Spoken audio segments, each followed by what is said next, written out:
जय माता दी दोस्तों। शारदीय नवरात्रि अब समाप्ति की ओर है।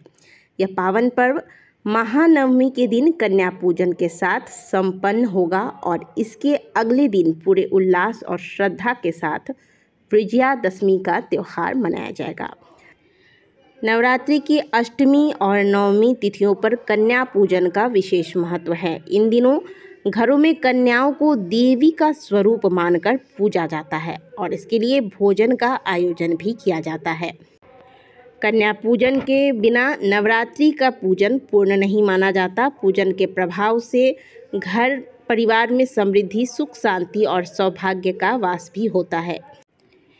इस साल 30 सितंबर को शाम 6:06 पर नवमी तिथि का आरंभ हो जाएगा और इस तिथि का समापन 1 अक्टूबर को शाम 7:02 पर होगा। ऐसे में महानवमी 1 अक्टूबर को उदया तिथि में मनाई जाएगी। 1 अक्टूबर को पूरे दिन नवमी तिथि रहेगी। लेकिन बात करें अगर कन्या पूजन के शुभ मुहूर्त की, तो नवमी तिथि पर कन्या पूजन का सबसे शुभ मुहूर्त होगा सुबह 4:53 से लेकर सुबह 5:41 का।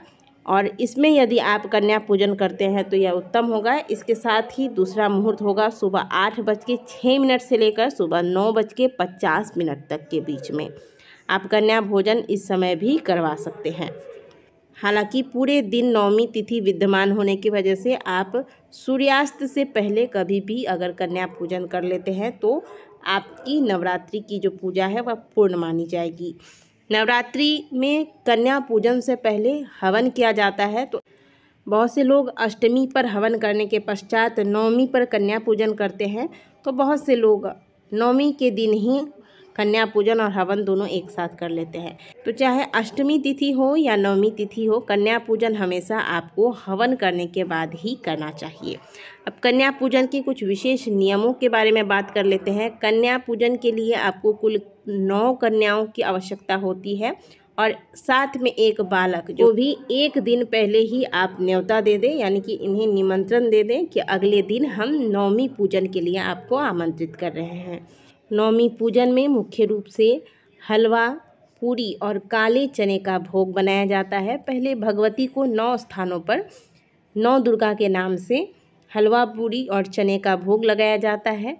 इसके पश्चात जिन कन्याओं को आपने निमंत्रण दिया था, इनकी पूजा की जाती है। पहले इनका पैर धुलाएं, फिर इन्हें तिलक लगाएं, हाथों में कलावा बांधें, चुनरी ओढ़ाएं, पुष्प, अक्षत इत्यादि से इनकी पूजा करने के पश्चात इन्हें केले के पत्ते पर, नियम तो यही है कि केले के पत्ते पर कन्याओं को भोजन कराया जाता है। लेकिन यदि आपके पास केले के पत्ते उपलब्ध नहीं हैं, तब आप बाज़ारों में जो प्लेट मिलते हैं उनमें भोजन कराएं। प्रेम पूर्वक इन्हें भोजन कराने के पश्चात इन्हें कुछ न कुछ दान दक्षिणा देने के पश्चात, इनके चरण छूकर प्रणाम करने के पश्चात इनको विदा किया जाता है। दक्षिणा में आप फल, मेवे और कुछ द्रव्य दक्षिणा पैसे दे सकते हैं, या फिर आप अगर कन्याओं के लिए कुछ अलग से उपहार लेना चाहते हैं तो वो भी आप कर सकते हैं। या आपकी इच्छा पर निर्भर करता है। तो आपको कुछ न कुछ उपहार कन्याओं को आज के दिन अवश्य देना है। इसके बाद कन्या को विदा करने के बाद आप अपने व्रत का पारण नवमी तिथि पर भी कर सकते हैं। अब बात करते हैं पारण की। तो बहुत से स्थानों पर ऐसा माना जाता है कि कन्या पूजन के बाद आपका पूजन पूर्ण हो जाता है, आप अपने व्रत का पारण कर सकते हैं। तो कुछ लोग नवमी तिथि पर जैसे ही कन्या पूजन हो गया, हवन के पश्चात कन्या पूजन और कन्या पूजन के पश्चात कलश हिलाकर पूजन का विसर्जन करने के बाद स्वयं भी भोजन करके व्रत का पारण कर लिया जाता है। और बहुत से लोग नवमी पर भी व्रत रखते हैं। नवमी के पश्चात 10वीं तिथि पर कलश हिलाकर फिर व्रत का पारण करते हैं।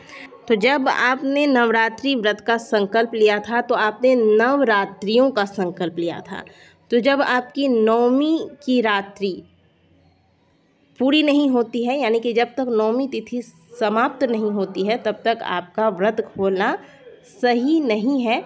अगर आपने नवरात्रियों का संकल्प लिया है तो आपको व्रत 10वीं पर ही खोलना चाहिए, नवरात्रि पूर्ण होने के बाद। तो 2 अक्टूबर को इस बार कलश विसर्जन किया जाएगा। कलश विसर्जन का शुभ मुहूर्त होगा 2 अक्टूबर को सुबह 6:15 से लेकर सुबह 8:05 37 मिनट तक। अब जो लोग नवमी पर व्रत का पारण करते हैं, अब वो ये सोचेंगे कि हम नवमी पर व्रत का पारण करते हैं तो क्या यह सही नहीं है।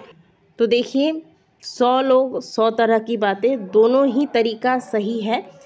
जब जिस तरीके से आप पहले से व्रत करते आए हैं, अगर आप प्रति वर्ष व्रत का पारण दशमी पर करते हैं तो इस बार भी आप व्रत का पारण दशमी पर ही करें। अब बहुत से लोग जो नवमी पर कन्या पूजन के बाद व्रत का पारण करते हैं, वो भी सही है, आप वो भी कर सकते हैं। अगर आप प्रत्येक वर्ष नवमी में कन्या पूजन के बाद व्रत का पारण कर लेते हैं तो इस बार भी वैसे ही कीजिएगा। लेकिन आपने पहले से यदि ऐसा कुछ नियम नहीं बनाया था, आपने पहले से दशमी तिथि पर ही प्रत्येक वर्ष व्रत का पारण किया है, तो इस बार भी दशमी तिथि पर ही व्रत का पारण करें।